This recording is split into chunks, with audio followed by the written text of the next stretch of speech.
Resident Evil 9 Requiem has been out for a couple of months now, and we have an abundance of mods, memes, fan animations, jump scares, and even updated timelines for the franchise. Having reached 6 million copies within this period of time, it's safe to say fans love this new entry, including myself. Now, we've had time to enjoy the game. It was inevitable for it to start getting compared to previous entries, specifically the Resident Evil 7 one. And as a matter of fact, that's actually the very first Resident Evil game that I ever played. You've probably come across posts of people saying that RE7 is still the scariest game out there, and it stuck with me. Mainly because the one thing I couldn't stop thinking about was how freaking terrified I was playing Resident Evil 9. Specifically the Rhodes Hill Chronic Care Center section. The amount of times I was genuinely scared is insane, and to me this was new because I hadn't been this scared before. Trust me when I say a good chunk of my first playthrough is me cowering in a corner, not sure when to move forward.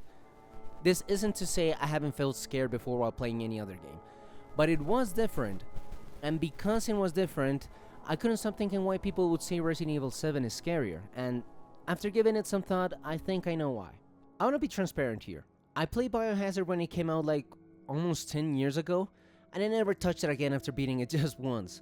Nevertheless, I still remember how the game played out, and I recall it being divided into 4 main sections, and as you progress through each one of these areas, you have to deal with one of the family members of the Bakers. They're just your average residents in a rather average setting, until they weren't anymore.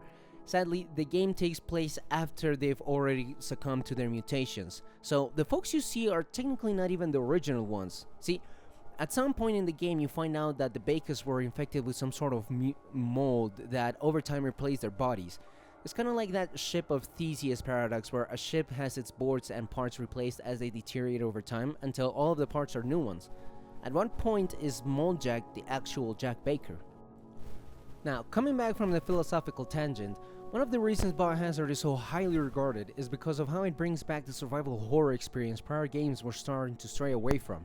Resident Evil 7 brought in the first-person POV and really hammered in the resources and inventory management aspect. This is one of the things I feel makes a big difference between Resident Evil 9 and 7. Ethan Winters is Resident Evil 7 and 8's main character, and he was originally presented as a blank slate. All we knew about him is he had a wife called Mia who went missing for 3 years, and he wants to know what happened to her throughout all that time. That's pretty much it. The game doesn't delve deeper into Ethan's character, what his psyche is, or his morals, nothing of the sort. And it's not so much as a critique because that was kind of the intention. See, the idea was for you to feel like you were the one in Ethan's shoes, but with Resident Evil 9, we get a full backstory for Grace, we know her job, her family, we even find out she was an orphan that Spencer took in to sort of feel better about himself. He says make amends, but come on, he wanted to feel like he did something right before leaving for good. The point I'm trying to make is that Resident Evil 7 wanted players to feel like they were Ethan, while Resident Evil 9, you were actually living the events with Grace, not as Grace. If that makes sense. I also mentioned that Biohazard is more strict with resources. At each turn you have to think what would be the better option, whether to use your crafting materials to make bullets to defend yourself with, allegedly.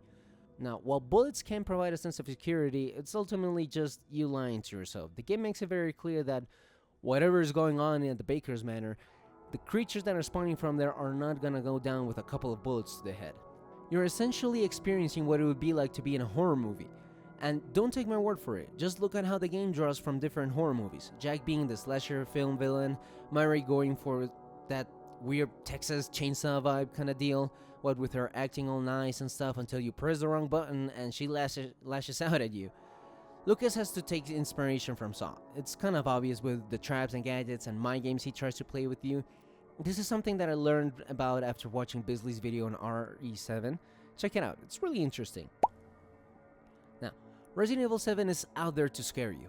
There's rarely a moment where you won't feel in danger or like something's lurking around, those being cutscenes and boss battles. You're constantly low on resources, or maybe I just sucked at it, but I always struggled with whether I had to craft more bullets or more medicine.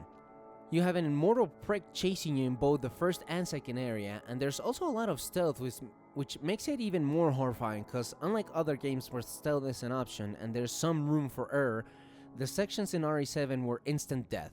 They caught you, they killed you. It was that simple.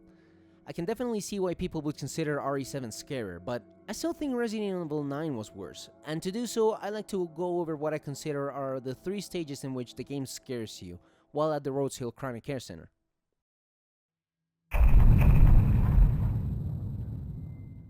What I mean by this is that the game will force you into situations where you think you have an option. You know, the illusion of choice? So as you realize that the only option is the worst option, dread starts to consume you and an unrelenting anticipation comes over you with thoughts constantly wondering, what if the zombie sees me? What if they hear me? What if they are right around the corner? I've mentioned that a lot in my playthrough, how it feels that developers kind of read your mind and are just checking all the boxes of every intrusive thought you can think of while playing this section. Now, in order to drive my point home, let me paint the picture for you with how this section plays out. After you find the West Wing keycard, you see the hallway is divided in 2 paths. To the right, there's a locked door, so left is really the only option. As you walk, a door to your right is visible, but it needs some sort of item to unlock it, so you just keep moving forward. Once again, you see 2 more paths appear before you. Now, there's a door to the right from which a loud sound keeps coming from, and the left. So you walk into the right path and find the kitchen, as well as the chef, who I have dubbed Homer, because I think he looks like him. Obviously Homer is infected, and knowing that the pantry is blocked, your last option is to sneak past Homer into the other side of the kitchen. There's an island in the middle creating 2 paths to the exit. One is blocked by Homer, and the other is blocked by those tray cards. So yeah, you are gonna have to push through the tray card until it no longer blocks you without Homer noticing. Otherwise, you're just gonna be the next item on the menu. Like, literally. The guy will probably try and use your corpse for a dish or something. Now that you're out of the kitchen, once again you have to decide whether to go left or right. But here you meet 2 new types of zombies. To the right you have the lights off dude, who for some reason is fixated on keeping the lights off. To your left, there's a cleaning lady stuck in the bathroom, cleaning bloodstains she probably caused. You're able to sneak past them and find the dinner hall, where once again you see 2 more zombies violently eating at the table. Let them enjoy their meal and find a gun with no bullets, and from beneath the table comes another zombie. Now this one is locked in on you, so you gotta run away to safety. Problem is, the more you move forward, the more zombies you find. There's 1 in the stairs, 3 more in the bar and lounge past the stairs. Beyond that point, you see 2 more very freaky zombies in the office where you get the first quartz, and 1 more just around the corner near the exit, for safe measure. Now the only zombie who actually chases you is the one under the table. All the other zombies are completely oblivious until they see you. This is how the game introduces you to the map, and helps you get familiar, cause trust me, an experience like that is not one you'll forget when playing this a second time. I can vouch for that. As more of the map opens up, you can start building strategies and planning out which routes to take based on what zombies are where and how easy or hard it is to sneak behind them. Some are stationary like the chef and the ones in the dining room, so as long as you don't draw their attention, navigation should be a bit easier. Or well, it should be, right? While RE7 and 8 have you explore the first area and there's always a monster chasing you, be it Jack or Lady Dimitrescu, Resident Evil 9 has you go to the monster. You have to voluntarily walk into the room, sneak past the zombies, if you can that is, and then go back. If you're not sure what's the most optimal route, you'll find yourself making it out alive, only to realize you had to go back to another room first, or even worse, you have to backtrack. And then the cycle begins once more. I call it involuntary exploration because it's the game making you go to the areas where you don't want to go and stripping away the 1 or 2 other options you thought you had, because they were never really an option in the first place. Yes, you can argue that Resident Evil 7 and 8, heck, any horror game for that matter, forces you to go to places you don't want to. But in my experience, you usually have the option to explore a little bit more, get a couple of items for some of the puzzles, and then you walk into your demise. But Requiem does it a little bit different. While you're looking for rooms where Lady Dimitrescu isn't in, here you have to go to the rooms where the zombies are in.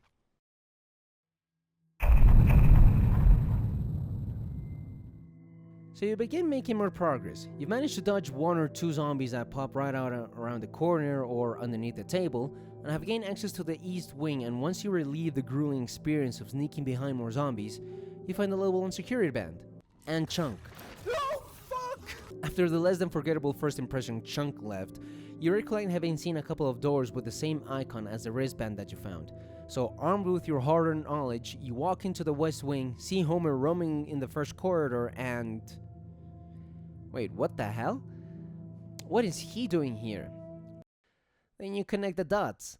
If Homer left the kitchen, who's to say that isn't the case for the other zombies? Where are they, and just how far have they wandered off? It's like being back in the first stage, but knowing that the zombies will change positions at some point, and yeah, sure, obviously the zombies were gonna change their locations, but still don't know where they're going to be now, so it's kind of like not even knowing where the dangers are lurking. Once again, you're sort of sent back in straight to square one. So, yeah. And you just know that if that's the case in the West Wing, the East Wing won't be any different. I don't think it's impossible to sneak past the zombies a second time, but it's also equally true that you're more exposed as the zombies spread more throughout the care center. Meaning, while trying to shake off one zombie, you may inadvertently catch another's attention. Situations can escalate a lot easier, and maybe killing one zombie or two will make it easier to explore a hallway or room you need to go to. Though a friend of mine did mention something about that. Something about headshots.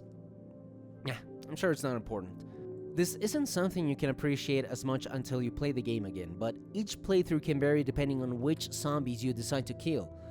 I've learned routes can overlap between zombies. For example, Homer at some point will start roaming near the dining hall, and he'll walk all the way up until this cold storage where there's another zombie up in the stairs, and the room that he walks by will also have another zombie in it. So catching one zombie's attention can lead you to clumsily catching another zombie's attention, and yeah, it can derail very easily.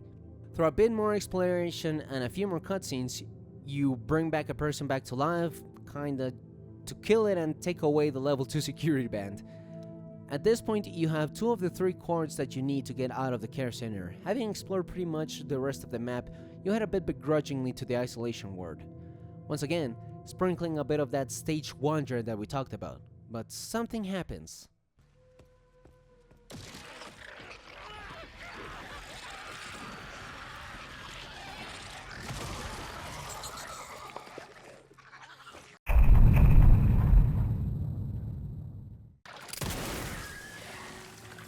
As you walk into one of the rooms you cleared earlier to make navigation easier, the patient starts convulsing violently, letting out an unsettling screech and bursts out a large bulging tumor from its head. It's a blister head. A second stage mutation, as we learn that this virus is a modified strand of the original T virus. It can trigger a second mutation for the host, making it more aggressive, resilient, and swift. These zombies are not gonna stay down, and now the developers just outright said screw you and made all of the rooms you've been in fair game for zombies to spawn or mutate. As if that wasn't bad enough, after you find the level 3 security band, more zombies spawn.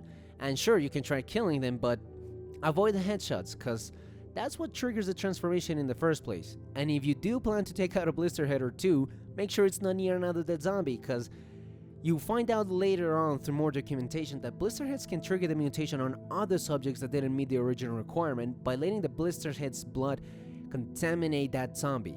And on top of that, your next objective is to carry Emily all the way to the isolation ward and into the office for her to solve the last core puzzle. So yeah, pretty straightforward, right?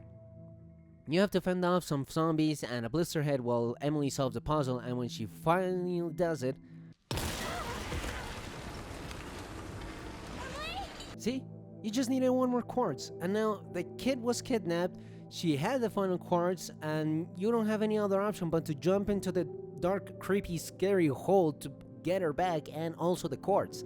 I tell you, man, I've played Resident Evil enough to learn that things are always gonna go south, and at this rate, we're gonna be making it to Colombia in any moment. Now, with this, you conclude the Rhodes Hill Care Center's first area. The game shifts focus to Leon and what's happening on his end, but it's a bit short-lived, honestly. During this section, the entire atmosphere changes, obviously. You have the tools, weapons, and expertise as Leon to take out any zombies that you didn't kill with Grace. You know where they are and how to sneak up on them.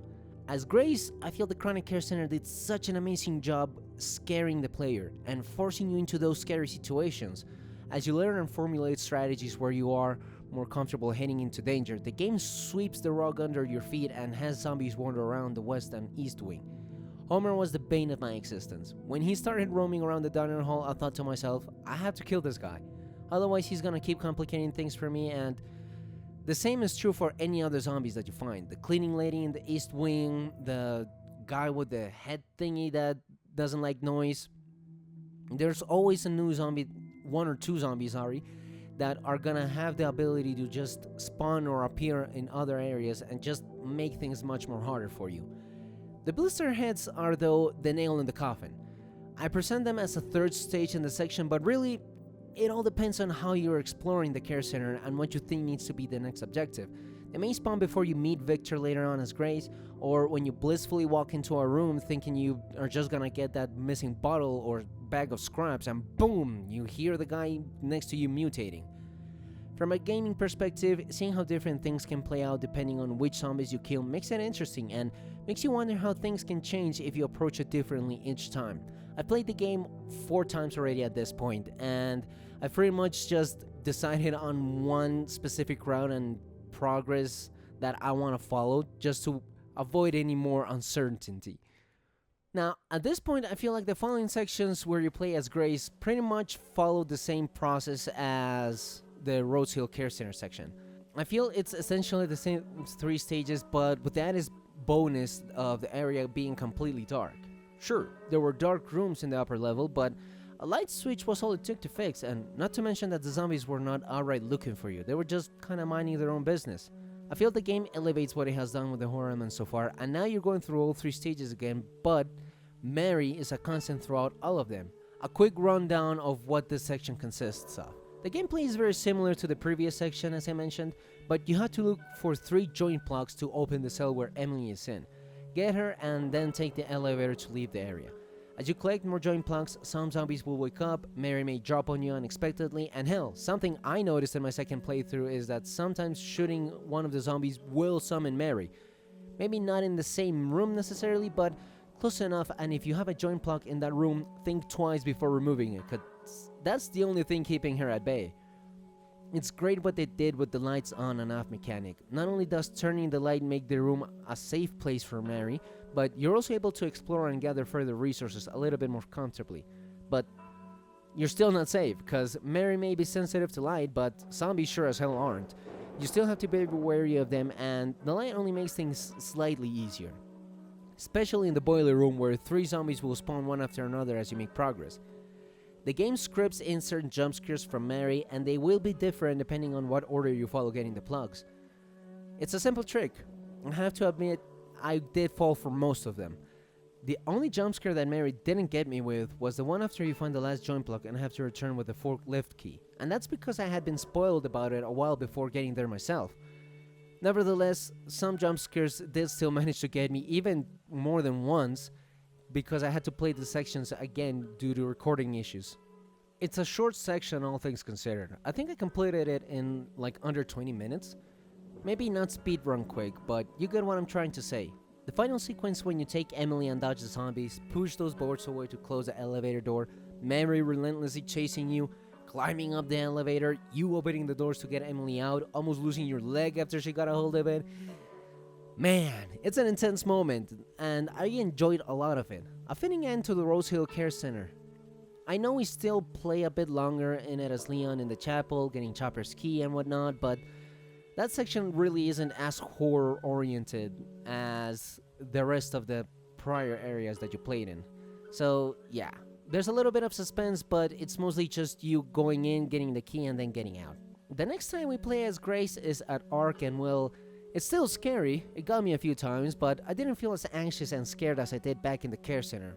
Suppose Grace really did have more of an influence in the player. And I say it because a cool detail is that you can see in her demeanor that she's very anxious and scared. Focus in on her hand, at least during the early game, and see her hand shaking, which is understandable. If you were in that situation, I'm pretty sure you would be the same. I'm no exception either. By the time you reach Ark as Grace, she's been through it. Having taken out Mary by herself, being completely distraught from what happened to Emily, though, don't worry, she'll be fine. Leon didn't hit any of her vitals after all. Grace is no longer as shaken by things and is rather putting herself in these situations because she wants to do her part in putting an end to the madness. It's not like before where her only motivation was she wanted to desperately get out of there. Her reasons go beyond that at this point, and perhaps that's part of why at this point in the game the horror isn't as strong, or that's what I think. I'm honestly okay with that. I think it's normal for a game to sort of start throwing out rules and change things up a bit. It's kind of a common thing in games so story-driven like Resident Evil. So we've taken a look at how both Resident Evil games attempt to scare you and what their approach is like. I played 7 when it came out, 10 years ago, and I enjoyed the hell out of it. Would I say it's scarier than 9? Not really. But I do understand why people think Biohazard comes out on top in comparison to Requiem. The only breaks you have from feeling so scared are cutscenes and boss fights, and I can recall coming crashing down from the high I felt after defeating each boss, only to then feel almost immediate dread when realizing that I didn't know what the next area would be like. Though they are considered the weakest parts of the game, the abandoned ship and orphanage sequence in Requiem did scare me, specifically the orphanage. That one was actually pretty messed up. Resident Evil 9 has longer breaks when it comes to the horror element. Thanks to our stud and universally attractive man Leon so sexy it hurts Kennedy, who breaks all tension by just becoming the danger in the room.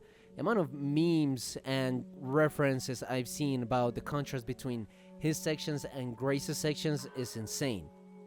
As a result, I believe we end up having a game that isn't very scary all the time, but is scary in very intense sections. If Resident Evil 9 wants to scare you, it will, trust me, I can vouch for that. In all seriousness though, I do feel that fear is subjective, and people could have very different reasons for this topic, but having played both games, I thought I'd share my 2 cents on the topic. I'm actually really happy with the DLC that they dropped, and will be posting some of my attempts on it. I still haven't been able to defeat the damn thing, but I'm starting to learn some strategies and some tricks that you can apply to make the gameplay a little bit easier. Nevertheless, guys, I also have another video coming up for a challenge run that I did for Resident Evil 9. My very first ever challenge run, as a matter of fact. I've never done this before, much less for a Resident Evil game. So yeah, be looking forward to that one as well. Anyway, guys, like, comment, subscribe, all that good stuff, and thank you for checking out the video. Let me know down in the comments below what you think. Do you prefer Resident Evil 7? Or do you think 9 was the scarier dog in this case? Take care, everybody. Bye-bye.